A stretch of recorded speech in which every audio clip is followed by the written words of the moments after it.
اور جو اس کے معنی کو سمجھ رہا ہے اور سمجھا رہا ہے وہ بھی اللہ کا پیارا، اور جو اس پر عمل کر رہا ہے وہ بھی اللہ کا پیارا، اور جو اس کی دعوت دنیا کو دے رہا ہے مسلمانوں کو بھی اور غیروں کو بھی، وہ بھی اللہ کا پیارا، اور جو اسے دیکھ رہا ہے خالی وہ بھی اللہ کا پیارا۔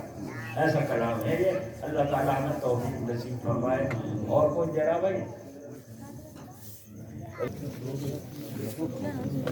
ابھی دے دو کہ اللہ ہماری دعا